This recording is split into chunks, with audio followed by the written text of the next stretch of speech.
வணக்கம். ஓம் தொலைக்காட்சி செய்திகளுக்காக இணைந்திருக்கும் நான் ரோஹிணி அரந்தவசெல்வம். நாளை மறுதினம் புதன்கிழமை தானங்கள் கொடுப்பதற்கு சிறந்த நாள் அக்ஷய திருதியை ஆகும். நாளை மறுநாள் புதன்கிழமை அக்ஷய திருதியை பிதுர் வழிபாடு தான தர்மங்கள் செய்வதற்கு சிறந்த நாளாகும். அக்ஷய திருதியை தொடர்பாக இந்து மத குருபீடாதிபதி சபரிமலை குருமுதல்வர் மகாராஜ ராஜகுரு ஸ்ரீ ஐயப்பதாச சாம்பசிவ சிவாச்சாரியார் விளக்கம் அளித்தார். திருதியை என்றால் எல்லோருக்கும் தெரிந்த ஒரு விடயம். தங்கம் வாங்க வேண்டும், வெள்ளி வாங்க வேண்டும். தங்கம் வாங்குவதற்கும் அக்ஷய திருதியைக்கும் எந்த சம்பந்தமும் கிடையாது. அக்ஷய திருதியை என்பது ஒரு அற்புதமான நாள். அந்த நாளிலே எதை நாம் செய்தாலும் வளர்ந்து கொண்டு போகும்.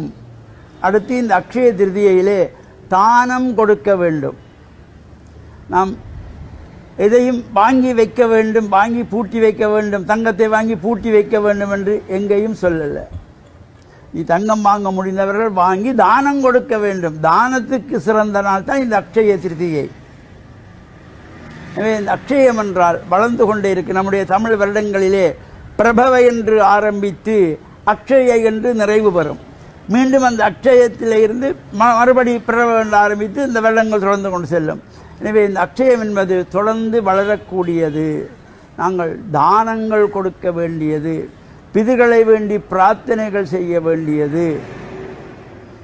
சாதாரணமாக இந்த அக்ஷய திருதியை நாள் என்கின்ற பொழுது எந்த விதமான தோஷங்களும் இல்லாத ஒரு நாள். இந்த அக்ஷய திருதியிலே கல்யாணம் பண்ணணுமா, நாள் பார்க்க தேவையில்லை, பண்ணிக்கொள்ளலாம். எந்த ஒரு சுபகாரியத்தை நாம் ஆரம்பிக்க வேண்டுமா, செய்து கொள்ளலாம். அதற்கு நாள் நட்சத்திரம் பார்க்க தேவையில்லை. இந்த அக்ஷய திருதி அவ்வளவு அற்புதமான நாள்.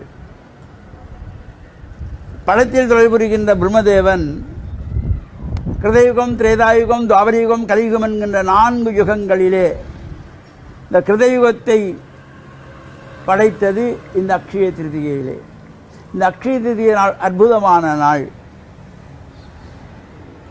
காத்தல் கடவுளாகிய மகாவிஷ்ணு கிருஷ்ணாவதாரத்திலே தனது நண்பனாகிய குசேலர் வறுமையிலே வாடுகின்ற பொழுதிலும்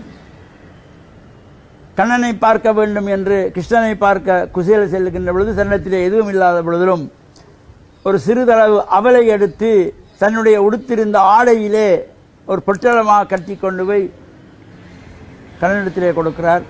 இவருடைய நிலைமை அறிந்து கிருஷ்ணன் எடுத்து அக்ஷயம் அக்ஷயம் என்று வாயிலே போடுகிறார். செல்வச் செழிப்பு வந்தது.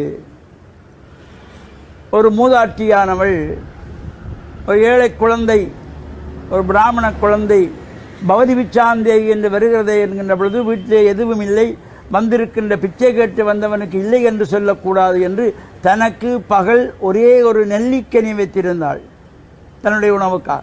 அதை கொண்டு போய் தானமாக கொடுத்தாள். கனகதாரா ஸ்தோத்திரம் பாடினார் ஆதிசங்கரர். தங்கமழை பொழிந்தது என்றெல்லாம் நாங்கள் புராணங்களிலே பார்க்கிறோம். எனவே தானம் கொடுத்தால் அங்கே செல்வம் செழிப்பு நிறையுமே தவிர தங்கத்தை வாங்கி பூட்டி வைத்தால் அது வளராது. எனவே நல்ல எண்ணம் நமக்கு வர வேண்டும். சாதாரணமாக இந்த நாளிலே அக்ஷய திருதியிலே எல்லா தானியங்களிலும் மகாலட்சுமி வாசம் செய்கிறாள்.